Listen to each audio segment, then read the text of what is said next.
Date un paneo por el salón de té. ¿Y qué te quedaste mudo? Tito, además de ser un poeta importante de Latinoamérica, eres un estudioso de la realidad latinoamericana y eres ensayista también. Tú tienes en tu producción varios libros de ensayo y sobre todo que enfocan la realidad de Latinoamérica. ¿Cuál es tu visión del futuro?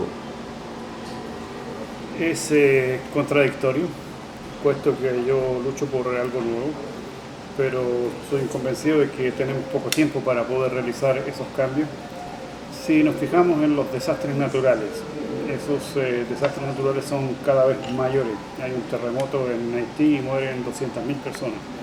Hay un terremoto superior en Chile y no muere tanta gente, pero la destrucción es casi total en lugares del epicentro. Estamos hablando de construcciones nuevas que no han soportado ese terremoto. Eso significa que las constructoras de esas viviendas o de esos puentes o de esas carreteras no lo han hecho de acuerdo a hacer determinadas normas para resistir ese tipo de sismo. Paradojalmente las instituciones en Chile concreto, las instituciones mayores son privadas. El ejército incluso funciona como si fuera algo privado. Eso ha demostrado que no sirve. La comunicación no sirvió. La Armada nos sirvió para detectar un simple tsunami. Y gracias a esa no capacidad de la Armada, bueno, muchos tenemos que lamentar el desastre grandioso que causó ese terremoto en Chile. Por otro lado, la deforestación, la sequía o las inundaciones, todo eso se tiende a pensar de que es porque hoy día sabemos, pero no es porque hoy día sabemos, es porque paulatinamente va calentándose la atmósfera y va produciendo estos desequilibrios que tienen que ver con la economía de determinados países. Y si a eso le agregamos el deterioro moral, basta ver lo que es hoy día México, por ejemplo, con decenas de cientos de muertos en ciudades que antes eran relativamente pacíficas. Se dice que es por el control de un territorio que ejerce la mafia mexicana, eso. Pero es que la mafia mexicana está en todas partes, no es solo la mafia mexicana, es un modo de vida ese, tratar de sobrevivir como sea. Si vemos todo eso, no hay mucho tiempo para producir cambios. Paradojalmente, hay países en América Latina que están haciendo esos cambios, pero van a un ritmo relativamente lento. Hay otros países que están en que sí y que no. Y hay otros pocos países en que están de lleno coludidos con el discurso del imperio. Si se unieran todos los capitalistas que tienen recursos en América Latina, todos los ricos de América Latina, el imperio sería América Latina.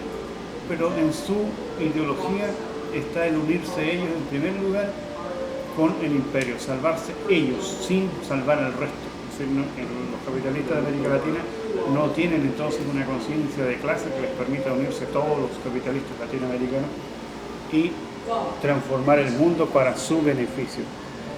No lo tienen ellos, debemos tenerlo nosotros entonces, de cambiar esa realidad para beneficio de América Latina. Si le exigiéramos a los países de Europa que nos pagaran la deuda, que tienen la deuda moral y la deuda económica que tienen por todo lo que se robaron de nuestros países, distinta sería la situación en el mundo y los pobres del mundo serían Europa. Pero ellos nos exigen que nosotros paguemos una deuda que no ha servido para sacar a nuestros países de nada, de atraso, de ninguna cosa. La solución es el cambio social. La paradoja está en que la gente que se podría beneficiar con esos cambios sociales no se da cuenta que esos cambios sociales son imprescindibles. Y si no se da cuenta que son imprescindibles, no participan de ellos. Ese es el drama terrible que tenemos en nuestras realidades. Un poco tu concepto de esa realidad se parece al concepto de revolución bolivariana que está implementando Chávez en Venezuela. En realidad lo que Chávez ha logrado hacer es estudiar la obra de Bolívar, la obra inconclusa de Bolívar. La visión de Bolívar era tener un solo país en América Latina, sin los gringos. La visión de Washington en aquella misma época que era Estados Unidos era la mitad de lo que es hoy, era tener un gran país, Estados Unidos, y lo lograron, y tener a todos los otros países sometidos a su dominio. La visión de Bolívar no era tener sometido a nadie a su dominio, pero algo faltaba quizás en la época, algo faltó quizás para conocer la aristocracia que en aquella época se creó y cómo unir todas esas aristocracias que eran verdaderos reyes en cada uno de los lugares donde ellos regían. Los aristócratas de Chile, los de Perú, los de Colombia eran lo mismo, aristocracia, y eran distintos, era su poder y no estaban dispuestos a compartirlo porque no veían ellos el beneficio inmediato al producir esa unidad. Hoy día es distinto, esa unidad tenemos que lograrla para y desde los pueblos de América Latina. En ese sentido, sí, somos todos bolivarianos.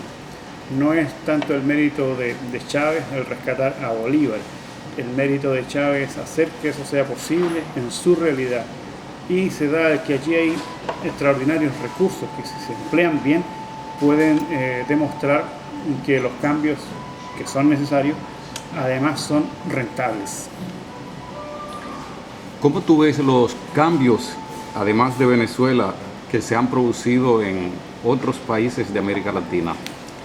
Cambios de gobierno, cambios de situación política, cambio de situación económica también pudiera ser. Yo distingo 5 países que sí están en una perspectiva absolutamente bolivariana, es decir, sería Cuba, Venezuela, Ecuador, Bolivia y Nicaragua. Sus gobiernos van mucho más rápido. Quizás no vayan tan rápido como es posible o como es necesario, pero van más rápido. Después vienen otros países, está Argentina, está Paraguay, puede ser considerado ahora Uruguay, Brasil, que tienen gobiernos, digamos, progresistas, pero no tienen ellos como perspectiva hacer ningún cambio social o cambio social radical. Y después tenemos una serie de países absolutamente de derecha, donde podemos considerar el gobierno de Perú, el gobierno de Colombia, el gobierno de México, que están absolutamente coludidos con el imperio. Entonces, en esas realidades es altamente valorable que se reúnan y lleguen a un acuerdo de formar una organización de países latinoamericanos. Es altamente valorable que el ALBA sea una realidad. Pero, sin duda, falta por 2 razones. Una, porque lo que se requiere es inmediato y lo que se está implementando es como para 10, 15, 20 años más. Y en 10, 15, 20 años más la realidad del mundo puede ser tan desastrosa que esos cambios van a ser obsoletos. Es decir, va a haber que implementar otros cambios. Y se tiende en estas realidades a pensar de que somos dueños de una verdad. Es decir, si estoy en el gobierno, es el gobierno el dueño de la verdad, cuando hay que incorporar en realidad a todo el pueblo de esos países, estos 5 países que estoy diciendo, a que desarrollen su capacidad de comprender la realidad y de transformarla. Eso significa lidiar con distintas opiniones, con distintas expresiones y lograr una organización que movilice. Eso francamente no lo veo. Todo depende mucho de los gobiernos y para hacer un cambio social no puede depender todo del gobierno.